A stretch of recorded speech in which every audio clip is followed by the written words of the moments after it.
registered. Thank you.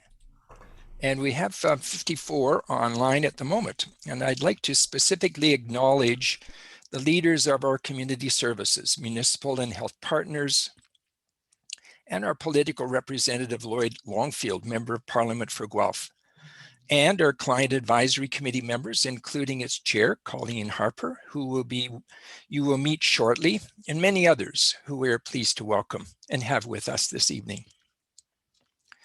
The purpose of the annual general meeting is to fulfill our requirements under the Corporations Act of Ontario.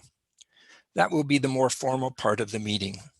But other purposes include communicating to our community our accomplishments over the past year, and you will hear from our leaders about the outstanding services we have provided to our clients during this pandemic. And to acknowledge and thank our leaders and staff, and this year, to hear from MOBAC, our equity, diversity, and inclusion consultants, on their findings, and to publicly declare our intention to move forward on their recommendations. I would like to introduce to you our current board of directors: Chris Merchant, Craig Robinson, David Hong, Dr. Dorothy Backer, Harpreet South, Joel Best, Philip Nightingale, Randolyn Ellery, Wayne Martin, and myself. I'd also like to, and these will be the members of the corporation, and they will have the right to vote at this meeting. I'd also like to recognize our community representatives, Jim Bonk, who is co-chair of governance, and Geetha Vandedale, who is on our quality committee. Thank you, all of you, for your service to the organization. With those brief comments, I call this AGM to order and invite Rain Jarvis, who is the social worker with the Safer Supply Program, to provide the land acknowledgement. Welcome, Rain, and thank you. Thank you, everyone. Just give me 1 second. I'm going to pull that up here. The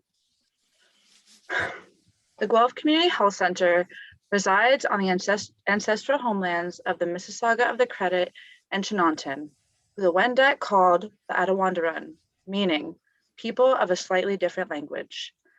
This territory is within the lands protected by the Dish with One Spoon Wampum of 1701 between the Anishinaabe and the Haudenosaunee Confederacy. Guelph resides on the Between the Lakes Treaty No. 3, originally signed in 1784 and clarified in 1792, between the Mississauga of the Credit and the Crown, and it is directly adjacent to the Haldimand Tract of 1784, a treaty between the Crown and the Six Nations of the Grand River. This land continues to be home to diverse Indigenous peoples whom we recognize as the contemporary stewards of the land and vital contributors of society. To recognize the land is an expression of gratitude and appreciation to those whose territory you reside on, and a way of honoring the Indigenous people who have been living and working on the land from time immemorial. It is important to understand the long-standing history that has brought you to reside on the land, and to seek to understand your place within that history. Land acknowledgements do not exist in a past tense or an historical context. Colonialism is a current ongoing process, and we need to build our mindfulness of our present participation. It is also worth noting that acknowledging the land is Indigenous protocol. Thank you. Great, thank you, Rain. Now I'd like to turn it over to our co-MCs, Rochelle Devereaux, our CEO, and Colleen Harper, chair of our Client Advisory Committee. Hi, everyone. It is so incredible to see so many familiar faces here. And there's my friend Colleen.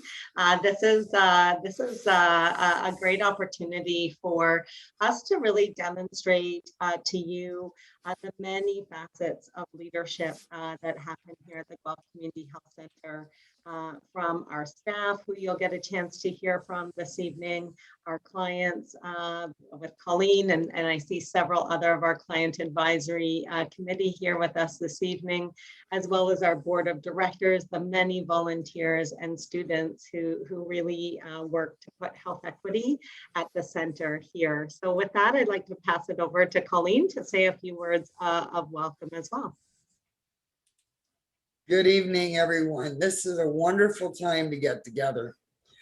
I'm, as you heard, I'm the co-chair of the Guelph Community Health Center Advisory Committee.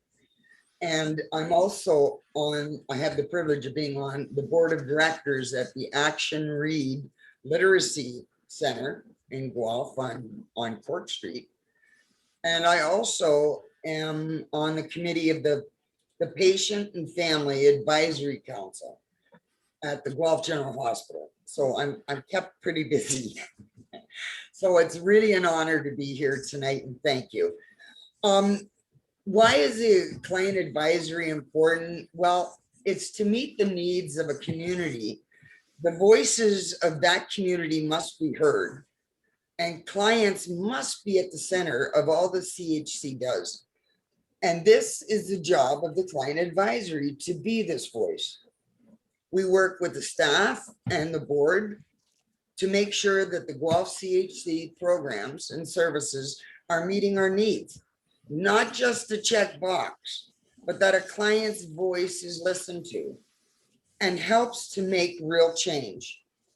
A few things that we've done is on the client advisory committee is we've reviewed the rights policy, and we also gave feedback on the new client video. That was lots of pages to that one.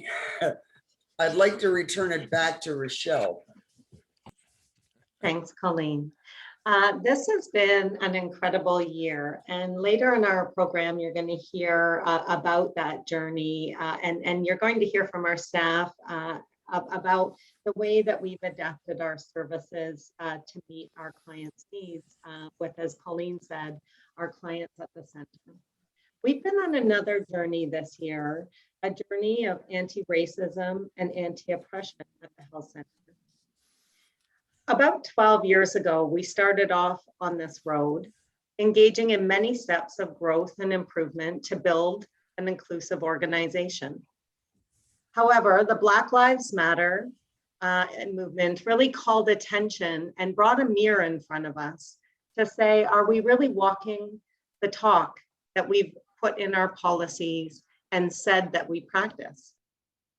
We put out a statement last year, as many did, but ours was a statement of commitment to action. We said words like, as an organization, we can do better to fight racism, and we commit to doing so each day.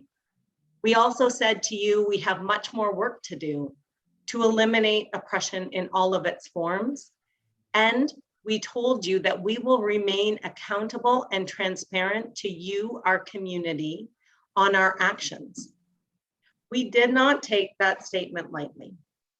Last fall, the board and our anti-oppression working group at the health center came together to really say that to know where we need to move, to understand the changes we need to make, we actually need to listen to the voices of those who are experiencing our services, who work alongside us to really guide our problem areas where we aren't living up to our commitments. And we talked about the best way to do that. And together between staff and our board of directors, we've made the decision to do a request for proposals and invite a diversity, equity, and inclusion consultant to come and help us essentially look under our bed covers and start to sweep out the cobwebs. We have work to do. And part of that work is not just putting banners up to say that we're safe spaces and to say that we fight racism, but it's to actually tell you where we're falling short and to stand in front of you and tell you how we'll do better. And that's what we're committed to do this evening. To lead our keynote presentation, we have two incredible leaders here with us, Mobafa Baker and Neil Edwards. Mobafa and Neil have been working alongside our leadership, our board, our staff and community, and conducted countless interviews upon which they'll tell you what they've heard and where they're recommending we go. And so thank you first, Mobafa and Neil. It's been a pleasure to work with you, and thank you for sharing these recommendations. And just for the guests here, the board has heard a high-level summary. Our leadership team has heard a high-level summary, but for the staff who are here, this is some of the first information they're hearing because this is our findings hot off the press, and that's what transparency means to us.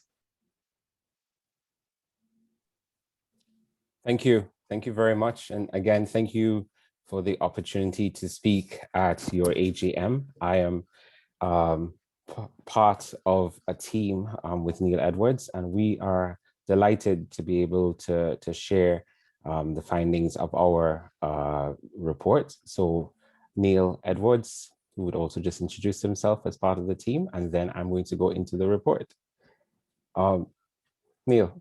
I'm Neil Edwards, and I'm a tag-along supporting Mubafa Baker in this incredible journey. And we've had an incredible journey in the last, 6 months or so?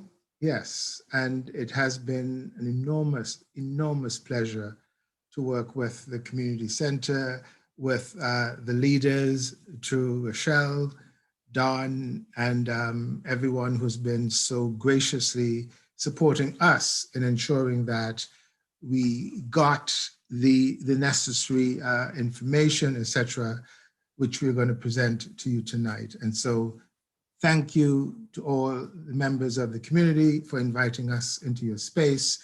And we look forward to this incredible journey of how we can assist in making change possible within the center. Okay, thank you. So let's go into the presentation. Why do we have to talk about this?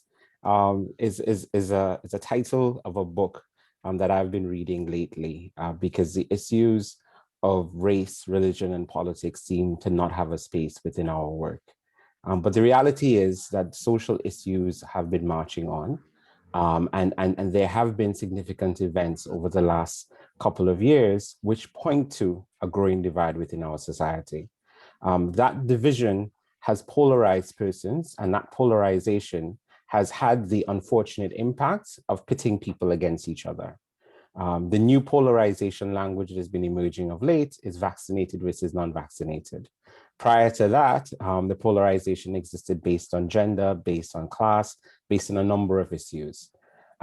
But as was said by a great author, important leadership, important changes within an organization could only be done by having a diverse group of people working together.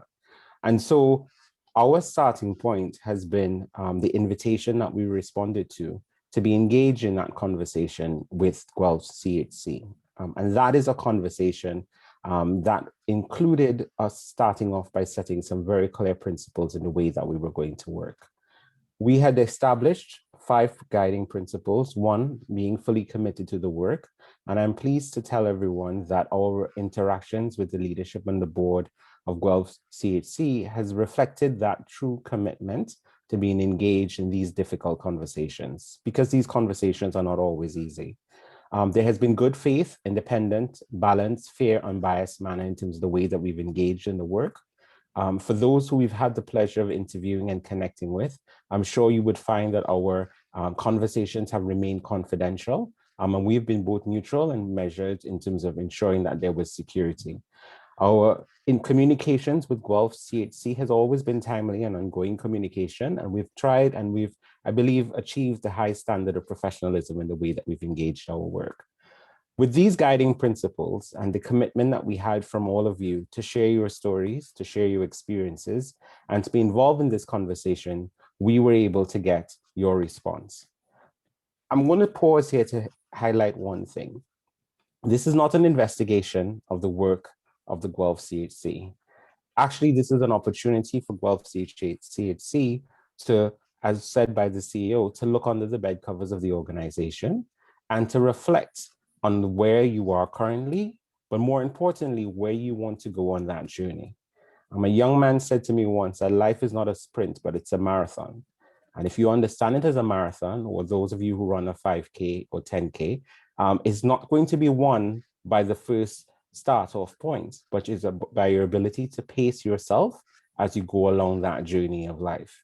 So we are pleased that the Guelph CHC has been able to not only understand that it is a journey, but to arrive at this point where you are willing to say to the wider community that you're willing to be accountable to the results that we're going to share and the information that is going to come out of it.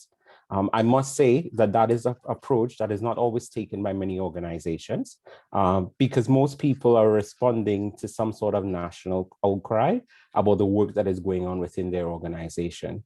So I'm thankful and I'm happy that this opportunity has been afforded us to hear and to see what people are saying, but more importantly, to look at how we can create transformative change within Guelph CHC. So let's get to the results. What has happened? We've had 75 members of the organization participate in the process, which has been tremendous for us because it has shown a wider commitment for persons to be engaged and involved. All the stakeholders that have been connected to us have also responded, which we have appreciated. And some people actually want us to reframe the word as stakeholders and perhaps say more allies have responded and have said to us that they have willing to share their views on Guelph CHC and to see how the organization can be improved. Last thing I need to say before I move to the next slide is this, that these results are not highlighting the great work that needs to be done by the organization, but instead it is highlighting the areas of growth. So what you will not see in the presentation tonight is where the Guelph CHC has done amazing work. But what you will see, again, as I just said, would be the opportunities that they can look at to improve how they work. As said best by my doctor, I mean, you come to the doctor not just to hear how you can get better, what are you doing well, but you come to the doctor to find out where you can get better at. And this is what we're doing with our presentation this evening. So the overarching findings. The first one was pointed out that there is a lack of diversity, and that lack of diversity, which is known as it reflects within the workplace, can affect policy frameworks and can also limit the catering of holistic staff and client needs. This we will explain further in our presentation. There are racist and oppressive structures, and those structures limit the harmonious functioning of the organization, and it can impact and has impacted the overall culture and climate of the work. And there's also been a lack of clarity in terms of communication on expectation and workplace standards. And that we would explain more as we go through our presentation. So let's talk about the lack of diversity. What does this actually mean? From the feedback that we received from staff, as well as 63% of those staff members and 72% of stakeholders highlighted a lack of diversity in the management and the staff of the Guelph CHC. This lack of diversity, as well as support for diversity in the work, were reflected in the stories, the shows, and the hirings within the organization. Some of the key quotes that came out, and they're there, so I don't have to read them for you, point to that lack of diversity within the organization. It is known that Guelph is a community that is, as Neil and I were working out today, about 80 to 84% white population, majority, and then there are other groups that would make up the other 20%. And so part of that diversity may be reflected in that. What is also known about Guelph, though, is that Guelph is a growing community. It has been growing by 1% almost every year. And that means that that diversity needs to be reflected in organizations, in the way that you work and how you support wider communities. What that lack of diversity, however, has done is that it's impacted the policy and the program creation. What that means is that some of the policies that have been created by the organization represents or continues to demonstrate a white mindset, Western mindsets on approach to dealing and treating with particular issues. And there are some examples that I can share on that. For example, a policy that would look at how you communicate with each other within a meeting setting is a general way of standing and having meetings on a board level that represents the Robert rules of engagement, which may or may not best reflect how other communities would engage. For example, some communities, they make decisions based on consensus building, which is different from making decisions based on majority rule. And so whether you want an approach that facilitates a consensus building model versus majority rule model is some of the things that would have come out. Additionally, in terms of program creation, it was raised by some members who represent the LGBTQI community that there are no specific programs for example, transgendered members of your community. And so that lack of diversity of members of that community around the table when decisions are being made, it impacts upon the ways that programs are created for them. Similarly, there has been an impact on marketing the services of the Guelph CHC. What does that mean? There has been inadequate and inefficient marketing that targets members of the Guelph community. As was raised by one person, more than one person in terms of the presentation. When you look at the social media pages of Guelph CHC, a lot of the information, it's documented in English and does not take into account the other languages that are being emerging within the Guelph society. While those may not be evident things for persons who are involved, it creates a particular persona for those who want to access the services, that this service may not be something that they can access, which touches on in the whole notion of inclusive space. Secondly, racist and oppressive structures. There was a quote that we thought that was quite powerful that we're adding here, that it is not the intention of the GCHC, the intentions of the GCHC are it's not that the intentions of the GCHC are not good, but the frame of reference that they come from and the structures are structures which are colonial and oppressive. What that quote actually meant to us and has been borne by the feedback that we've received, it is not as though persons may not be coming to this space with good intentions, but the frame of reference of those intentions reflects a particular mindset and reflects a particular approach. There have been several examples of that we have shared to the board and to the leadership of the organization. Similarly, because of those structures and spaces, that has impacted on three things. It has impacted on the work culture. It has created some barriers as it relates to the treatment of clients and the staff experience, and it has impacted human resources and other issues. I will give you two examples of those. So one of the first examples of that is that in terms of an oppressive culture or oppressive way of thinking and or approach, it was more along the lines of when you are developing a program within the community and that program is being developed within the community that does not facilitate the engagement of someone in terms of the use of interpreters, that has an impact.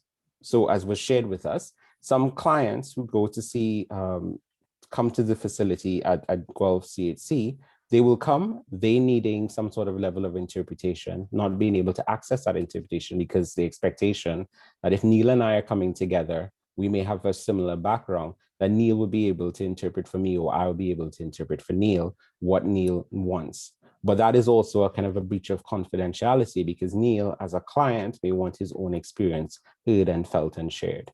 And so there is some work that has been done and we've talked about it with the leadership and the board about that, but it's an area that needs to be built upon and improved as we go forward.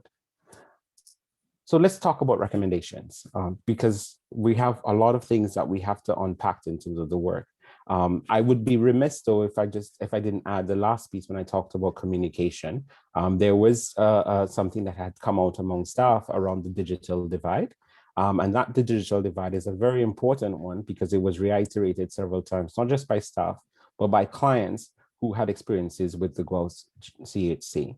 That digital divide spoke to how do you ensure that persons who have to access information, especially because of the impact of COVID, are not just accessing information because it has been placed on social media. Because there are assumptions that are made by some of us that once you place things on social media or you place things within a virtual space, that people are able to access that information. So recommendations, what are they? We have here listed 6 recommendations, and these are not the overarching recommendations, but there are others that we would share with the board and the leadership as we go forward. The first one is obviously fostering a clear understanding of racism and harassment. That fostering of the understanding is grounded within the Ontario Human Rights Code and how they have delineated racism and anti-racism and anti-harassment policies that are needed within organizations. Secondly, anti-racist and oppressive learnings. That learning has to be ongoing.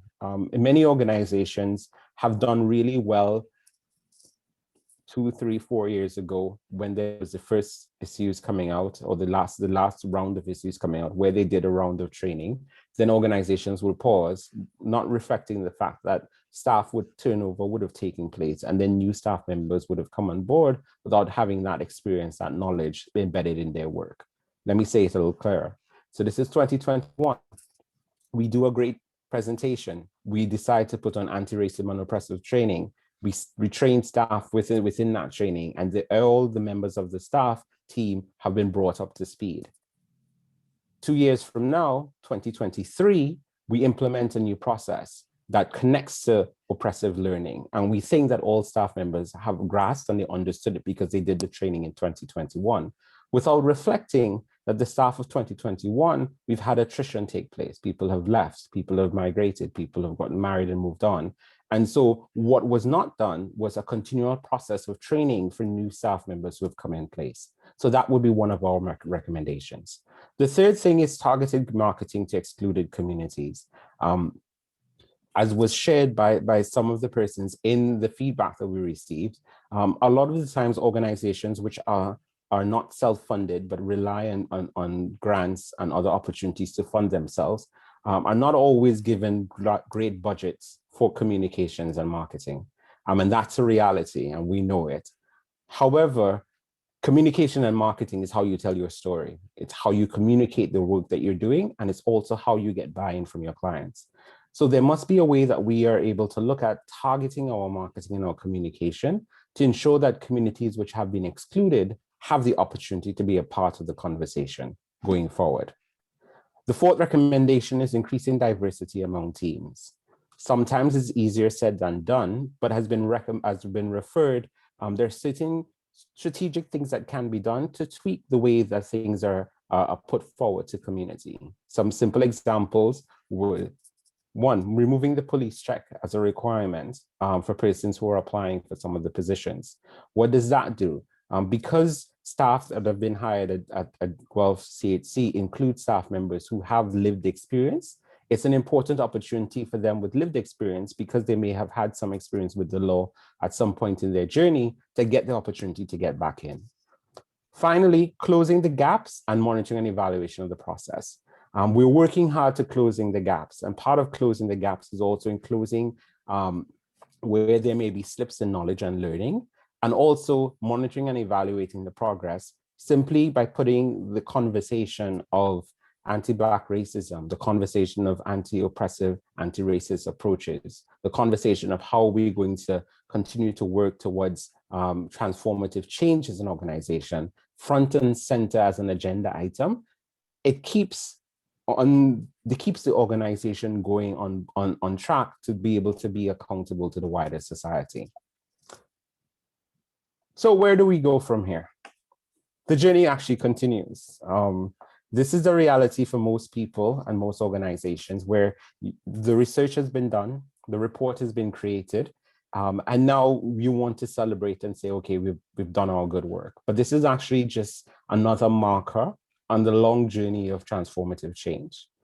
So we want to commend the organization for giving us the opportunity to speak it at your AGM, but also to recognize that in going forward, certain things are likely to happen. There will be opportunities to celebrate wins, and this is a win, so you celebrate it. But you also acknowledge that there will be missteps, because you have to know that not just a win being created, but there are going to be missteps along the way. And each misstep shouldn't cause the organization to stop and to say that we will not do this anymore, but to learn from that misstep as they go forward. Agree that this is a learning journey, but agree that this is a learning journey that must be done all together.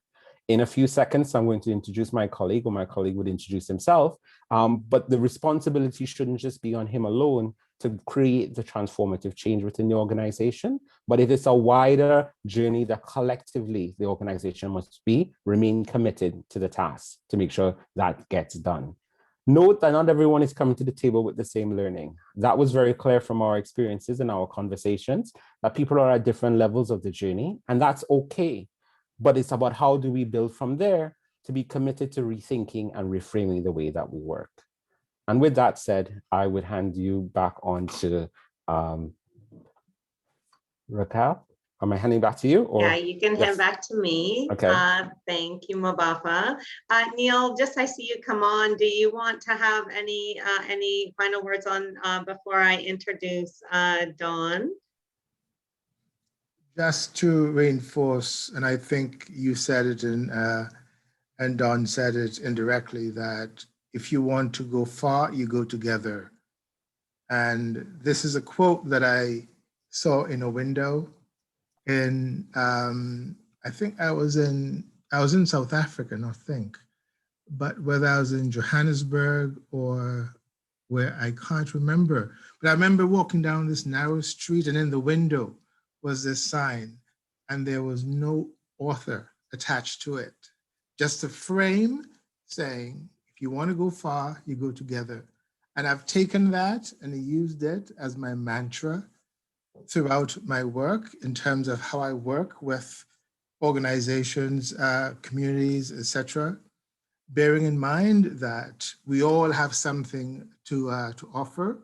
And so what we heard in this journey is that all voices are important, all narratives are important. And so how do you now begin to take all of those narratives collectively, stories, etc., and go far along this journey of transformative change? Thank you. Thank you, Neil. And that was a question that was asked in the first debrief that I had with our colleagues. Mobafa, if you don't mind, stop sharing. Thank you. And Barbara, if you can just bring Dawn Mathika up beside me. So they asked, Rochelle, does the Guelph Community Health Center have what it takes to lead transformative change that you are being asked to lead? And without hesitation, I said yes. The reason I said yes is because this was something that was not born out of the idea of our anti-oppression working group or out of, a new board member. But this commitment to action and to transformative change was across the board, was across the leadership team, and exists across our organization, across our client advisory team. From the beginning around the board table, we talked about how might we move forward. And we know that moving forward off the side of the desk of people is something that does not work well. And so early on, we prioritized a position that we actually share with the Guelph and Area Ontario Health Team. And that is an equity manager role who really will help work as an ambassador with our leadership team and our staff to help us do the marathon work. To help us with the training, but to also help us when we get to kilometer 19 and don't think we can go any further. And so I'd like to just introduce you to Dawn Mathika, who I've had the privilege of working with for the last 4 weeks. Dawn and I have talked a lot, and Dawn, I'll just invite you to say hi to our community. Thank you, Rochelle, and thank you everyone else for having me here today, because it's an incredible honor to be having the opportunity to support this equity journey.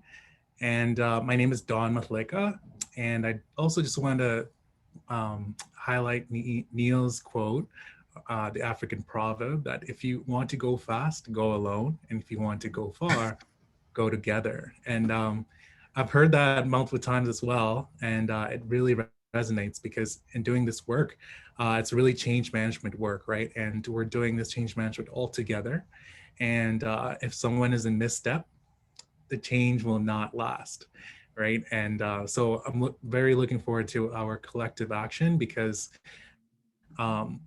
your work really resonated. When I heard about the point in your journey and the opportunity to support that work, it was an incredible opportunity for me to have the opportunity now to really support.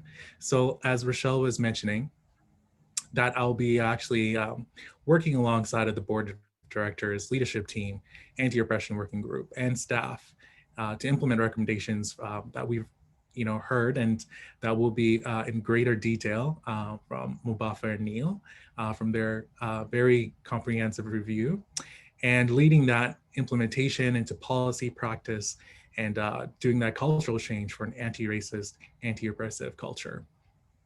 And so I won't bore you too much with my job description, but I will let you know that a lot of hard work went into it. A lot of people, really directed this, the work that I will be doing. And so it's a lot of trust, and it's a lot of, belief in the work that and the milestones that Guelph Community Health Center will reach, absolutely, with, shared vision and all our commitment. And as well as Rochelle mentioned, that I will be working with the entire health team and with incredible partners that have been already starting the work in terms of us really moving forward in our journey. And so just to summarize that, we'll work together to deconstruct power in ways that uplift the community voice of the most underserved. We'll mobilize and collaborate as a community to address the greatest health disparities. Change will mean more capacity building towards us as an anti-oppressive organization and in our practice and our framework, and breaking down barriers, but building each other's communities and their capacity. And so once again, it's an incredible honor to be joining you on this journey. And I'll be looking forward to implementing all the recommendations, and hopefully looking to see what we can accomplish in the next year with those milestones and beyond. Thank you so much, Don. I'm going to pass it to Colleen to just say a brief reflection, and then we'll get into a journey of the pandemic. Thank you so much. It's going to be exciting for going through this change. It is exciting. There's a saying that stands out for me, and it's about the journey of change.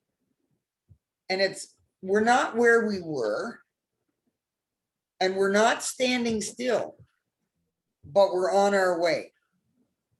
What the saying means to me is that when you have a problem, you work through them.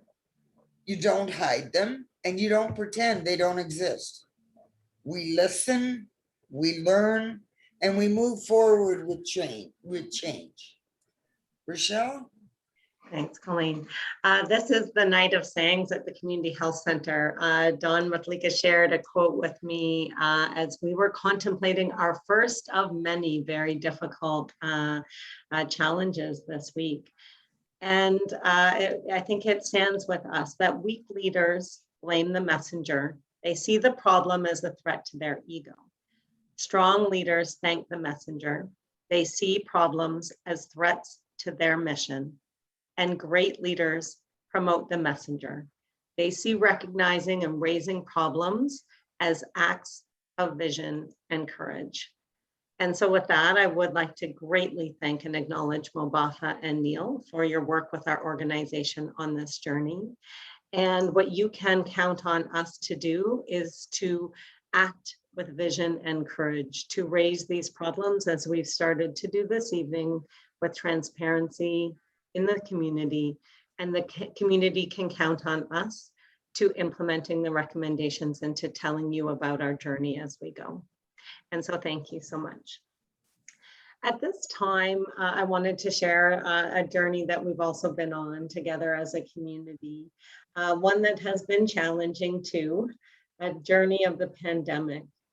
Our reason for being here in the community of Guelph is to understand the needs of our city and to adapt our services to eliminate or reduce barriers to accessing good care, good quality health and community care, and building a community without barriers to health and well-being for all.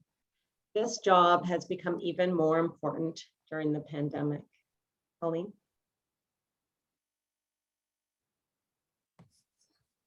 Over the past year, I've had the extreme privilege of working beside the staff at the Guelph Community Health Center to make their services better at the client advisory, and at the same time, I've received their care.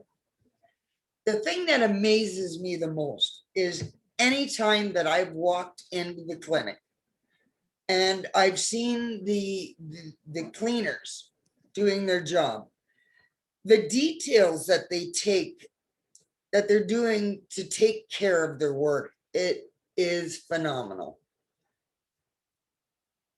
If you're lost, the staff will always tell you where you can go and where you can get help. You're not a number. You're a human being deserving of care. The Guelph Community Health Center is not a machine, not by a long shot. It is heart and soul. That's what the Guelph Community Health Center is. And it's really important that people hear about the good jobs they're doing, especially when the job is hard. I had the privilege of speaking at the all-staff meeting.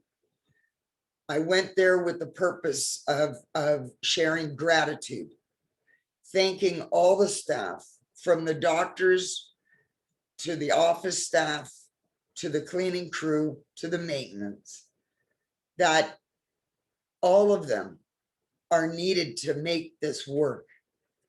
And it's such a privilege to be able to go there and say thank you. I'm going to send it back to you, Rochelle. Thank you, Colleen. I see Melissa shared, and you made us cry, and you did. And I think that for us for our team, who has been really working in the community on the streets, bringing vaccine and assessment to places where people would otherwise not receive care, to hear that gratitude has been incredible. So as you've heard, we've adapted our services to meet these evolving needs of our community, and some of our team are here to share the journey with you. And so at this time, I'm going to pass it over to our leadership team to walk through what this journey of reaching our community and deserving, bringing services to equity deserving populations amidst a global pandemic has been like here at the Guelph Community Health Center. So I'll start by passing it over to Jan Kloss. Good evening, everyone. So bringing care to where people are at, providing hope-inspiring, person-centered care. Over the past year, the outreach team has been continually building relationships where individuals are at, and this has been key to engaging equity-deserving individuals in care, particularly during the pandemic. Our new team of outreach registered nurses have been offering care at several locations in Guelph, including 90 Carden, encampments, isolation shelters, emergency shelters, and temporary supportive housing initiatives. As Rochelle said, not places where people generally access care. And services provided consisted of health assessments and wound care, connections to Suboxone, methadone, and safer supply programs, COVID testing, care, and contact tracing. There's been mobile vaccination clinics that have led to over 700 people receiving accessible immunization, and support to access basic needs and other services. Having registered nurses doing this work alongside the rest of the outreach team has been game changers in engaging those most at risk to receive that much needed comprehensive wraparound healthcare. There's also been incredible work done by our primary care team to ensure we're providing accessible virtual care during the pandemic. And please see our detailed AGM report for more information. As I mentioned, the outreach team has been connecting clients with the care that they need, including the Health Hub. The Health Hub has been dreamed about for several years, and this was the year that the Hub became a reality. The Hub offers a model of care that can provide timely, stigma-free access and offers creative, innovative strategies to ensure individuals with complex mental health and addictions get the care they need. One of the services provided by the Hub is the Safer Supply Program, which officially launched in May. This program is grounded in harm reduction and is one response to the opiate overdose crisis. Through this program, individuals with complex addictions have the opportunity to be prescribed opiates and be supported by a wraparound team of healthcare providers in order to decrease their reliance on the toxic street drug supply. This program currently has 31 clients registered. And now I'd like to introduce Erin White, one of the registered nurses on our incredible outreach team, to share some clients' experiences. Hi, my name's Aaron. As Jen has just said, I'm one of the registered nurses supporting the outreach team. And what that typically means with outreach nursing is kind of different every day, but really it's allowing our existing outreach services to have a bridge sort of into the healthcare world, and gives us the flexibility for me to physically go to where people are and provide care. Now, that could be a number of supported housing sites, or out in the forest at an encampment, or on the side of the street. I'm bringing care to them. And so Jen had asked me to share a story of a client who, actually, I'm going to backtrack for a second. I started during the pandemic with this team, so things have always been a little bit different for myself in this role and in this team, and needing to respond to testing with days notice of outbreaks in our most vulnerable communities, or vaccinations, again, similar circumstances, and sort of really rapidly adapt to the needs of the community physically where they are. And I wanted to share an example of a client. So somebody who, again, is they're housed precariously in one of our most vulnerable sort of situations, and they're completely disconnected from even other outreach services closing their file for a lack of engagement throughout this pandemic, and especially since being able to get access to hub services and an immense amount of visiting and on the ground work, we've been able to get them not only connected with myself and healthcare, but connected with the rest of our outreach team for ongoing support for other things. And we've been able to bridge that into partnerships with CMHA, the county physically having either one of our nurse practitioners come up and see her at the apartment building, or over the phone through our hub programs and existing CHC infrastructure doing virtual appointments. And the amount of connection this has been able to even draw in has even bridged to the Ontario Veterinary College and the Humane Society, because she has far too many cats. But it's really opened a lot of doors to somebody who typically is not even opening the door to leave their apartment.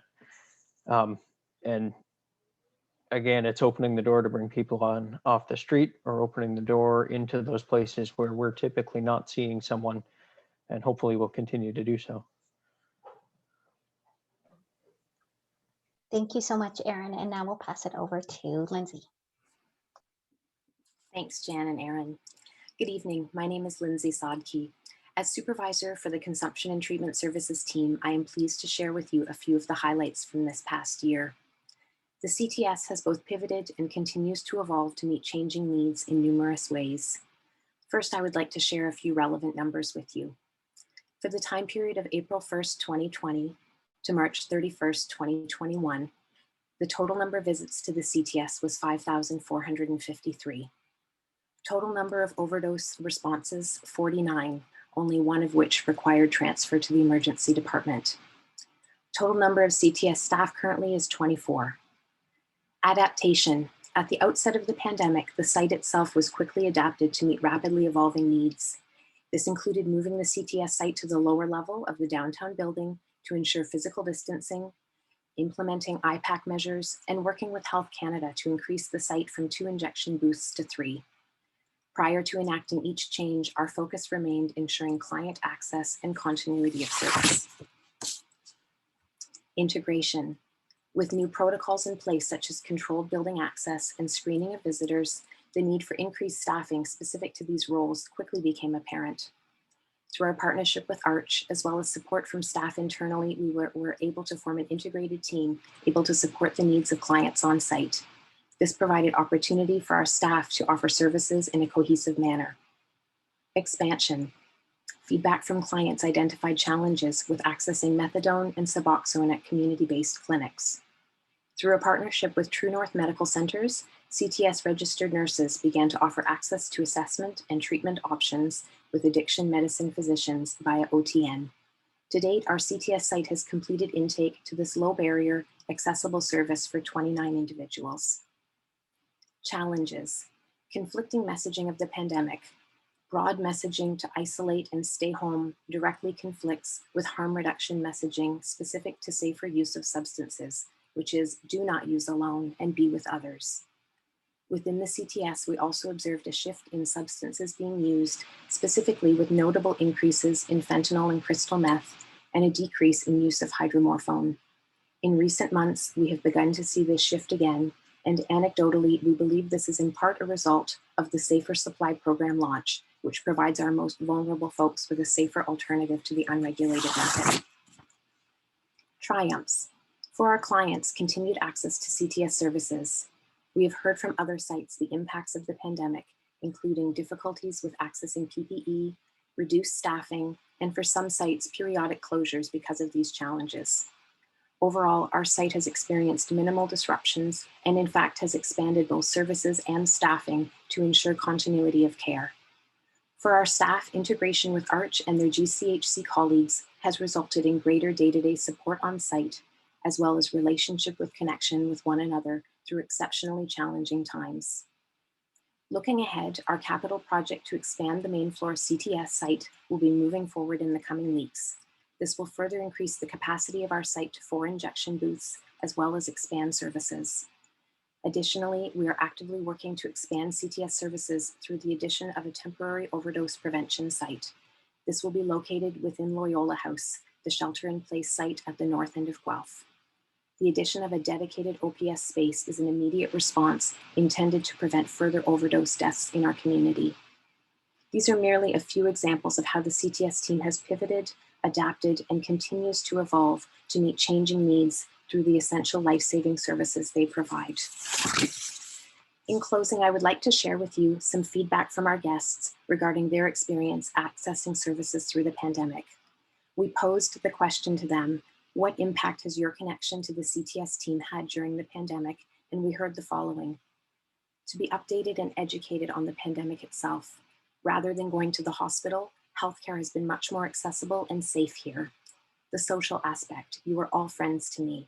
The pandemic has been dark, and when I leave here, I leave a happier person. Another guest shared, it's been incredible. The ambulances I used to see almost daily. Now with the Safe Supply Program and the CTS, I never see an ambulance. All my friends who were using heavy and overdosing, they just aren't anymore. We probably would have been dead by now, and instead we come here. And finally, I have only good things to say. I am safer here than using outside or alone. Thank you. Over to you, Naima.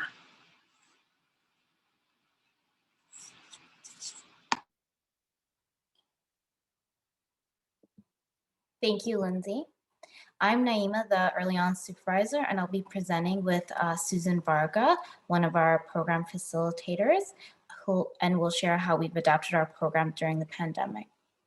This year has turned our beliefs on how to best serve families upside down when we could no longer connect through play. Like most of the organization, we had to adapt our programs and services to meet the needs of our families. For so long, we've done things a certain way, but the pandemic forced us to find a way to adapt the 4 foundations of our work: engagement, expression, belonging, and well-being, while doing it virtually. A month into the pandemic, we called all of our families, almost 600 families, to check in with them and offer support. This went very well, and most parents were pleased with the call, and some had parenting questions. Others just enjoyed the connections. We then recalled everyone in January to see how things were going and noticed that parents had more questions and were having a harder time. This was also around the time that we started offering regular live children's programming at the same time at the request of parents to make things easier for them. Through regular check-ins and regular programs, we have been there for parents who needed us. Early On is one of the only free services that parents can reach almost 6 days of the week, and you can usually connect with somebody in that same day or the very next day. This was very important to our families. I just want to share a quick story from one of our facilitators, and she's shared. She was able to support the youngest child of an immigrant family who had 4 children. The 3 older children were enrolled in the online learning program, but the youngest child had very little interaction and activities to attend during the second wave of the pandemic. She was able to engage with him through a bedtime story program, not only through reading stories, but retelling them and relating them to things in his life. They built a great relationship, which prompted her to think of how to intentionally foster his learning, as well as check in on his well-being. She decided to mail him a letter and some materials, which he used to create a book about their conversations and the books that they regularly read together. Now, Susan will share a little bit about how she works with our families.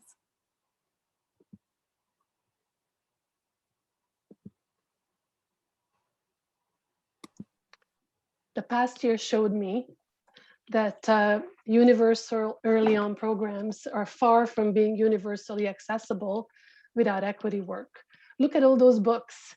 These were donated by community members, and early on staff made literacy packages delivered to families in need by our CHC parent outreach workers. An intentional and increased partnership has started to better serve marginalized families, one parent at a time. The COVID crisis clearly showed me the need for amplified equity work. We respond to parent calls within a day, as Naima mentioned. We renewed our partnership with our parent outreach workers, and I provide one-on-one parenting support for their clients, our clients.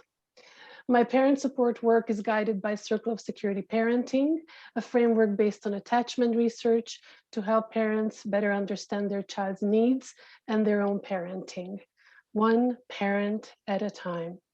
Lastly, I'm thinking about Helma, not her real name. I wanted to make sure she would have the same opportunity logging in to the first 1-hour infant massage class like everybody else. What can I do to help Helma to have the same chance logging in with ease for the first class? My help and planning these extra steps were intentional. So we did a practice login the day before. It took us 45 minutes to figure out how to connect to the GoToMeeting with her camera and microphone on her phone, but we did it. And it was the most beautiful moment of joy when we saw each other on the screen for the first time. Helma, like everyone else, is an equity deserving person, one parent at a time. Thank you. And I would like to pass it on to Gavin.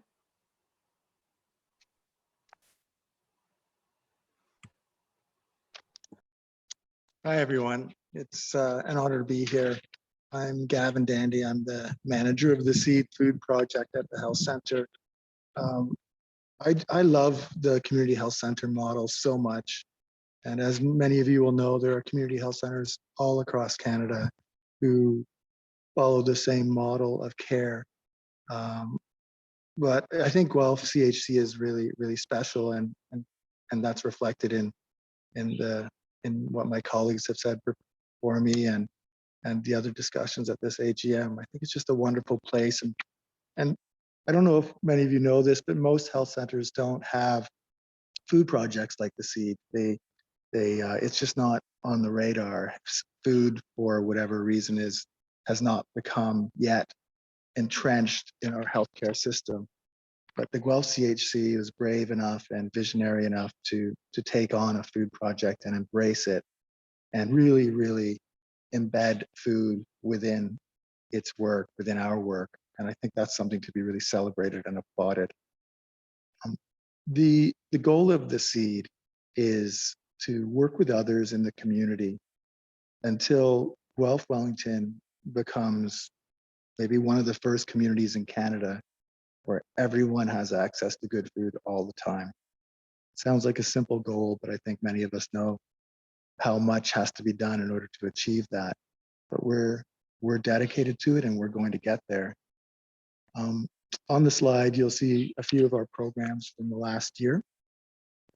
Good food distribution is one of the Seed's first programs. It was started in 2016.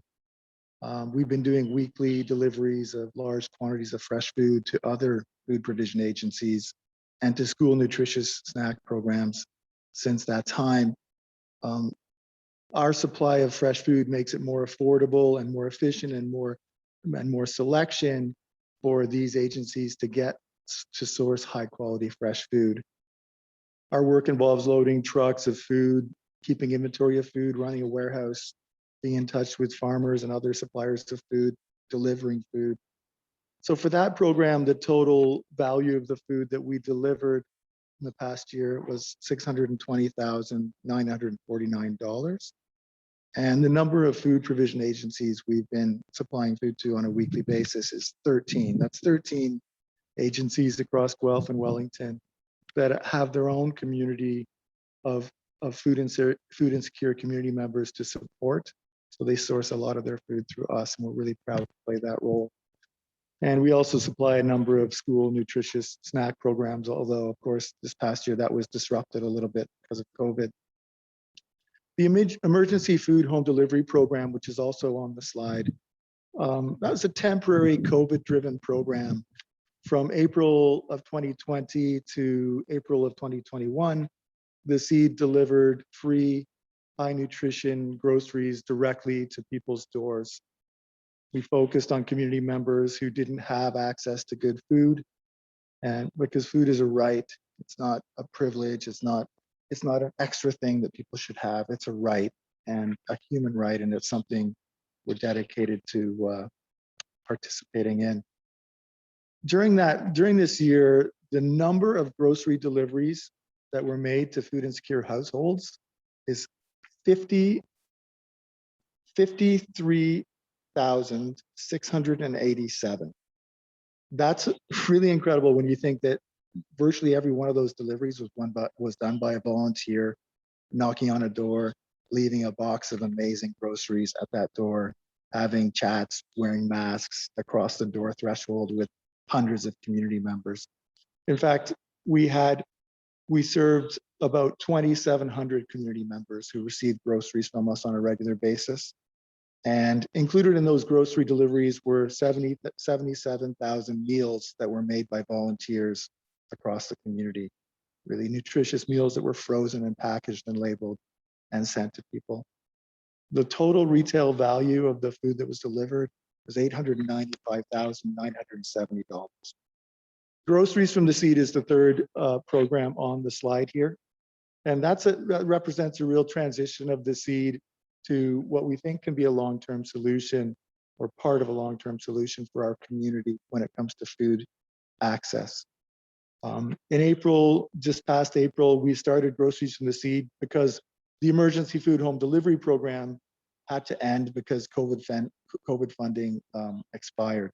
So we transitioned to Groceries from the Seed, which is a pay service, but it's pay what you can. So we're able to offer highly discounted groceries to people who otherwise wouldn't be able to afford them. Those people are able to order what they want, when they want, as much as they want through our grocery service. The way that's possible is that we also have customers, members who pay the full retail price for their food and for their groceries. So this is what we're trying to do is an equitable food access service where people, regardless of income, can shop in the same place, have access to the same good food, because that's what we want to happen in our community. We believe it's the first of its kind in Canada. And so far, since April, we have over 1,000 members. About half of them are the regular retail price paying ones. And the other half are people who are getting discounts of up to 75% off their groceries. I know this isn't the full solution for food security in our community, but I believe it can be a piece of the puzzle. And I should also say I'm talking to you today from the barn of a farm where the Seed is involved with a partner called Everdale in growing about $100,000 worth of fresh food for the community this year. And this farm, the land on this farm where we're growing the food was donated by a big supporter of the Seed who really believes in our work. And that's just the tip of the iceberg when we talk about the community support for what we do. So I'll close by saying the goals for this year include increasing the diversity and equity and community participation on our seed advisory team, demonstrating the health benefits of the fresh food prescription program that we're piloting, so that healthcare professionals can actually prescribe fresh food to people who need it for their health and who can't afford that food. And third, we want to establish Groceries from the Seed as a financially viable entity. And in order to do that, we need more members. We need members who pay the regular retail price, and we need members who need the discount price in order to feed themselves well. So I think there's a link that is going to be posted or has been posted for how you can become a member. If you can afford full price for your food, please become a member who pays regular retail price. If you need a discount for your food, please become a member who receives a discount. Everyone deserves good food, and I'm really grateful that you're all here today. And I'm really grateful to be part of the CHC. Thank you. Thank you, Gavin. Thank you, Lindsay. Thank you, Naima. Thank you, Jan. Thank you, Erin and Susan. What an incredible, I think I didn't stop smiling the whole time, and to hear things such as, you know, one parent at a time, you know, one parent at a time. We heard about one client at a time. I don't know if you recognized Aaron with his satchels on in the image, but I've seen the gloriousness of the CHC is it happens in motion all the time, and so you don't have a chance to miss it. You know, Aaron consulting with Dr. Jack as he's, you know, going up to run a test up on Carden Street, and then to consult back and bring care in. So it's pretty incredible to watch the hub at play.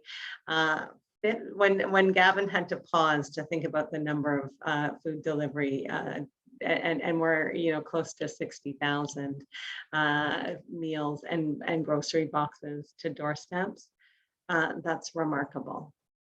And you know, to really reflect on that, to consider also that for the last 365 days of the pandemic, including pandemic Christmas and pandemic New Year's, pandemic May 2-4, the consumption and treatment services kept its doors open with decreased barriers by expansion and increased services by bringing the care to where people are. And so the word proud doesn't cut it in terms of the true beaming honor that it is to work with such equity focused individuals who relentlessly serve equity deserving communities. Over to you, Colleen, to bring us into the formal part.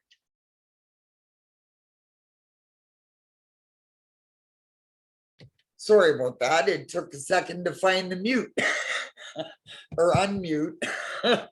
Anyways, Rochelle and I, together with Mabafa and Neil and the team here at the Guelph Community Health Center, have just shared some of our journey this year with you. This year, we have listened to the community, we've heard the needs, and we responded not with words, but with action.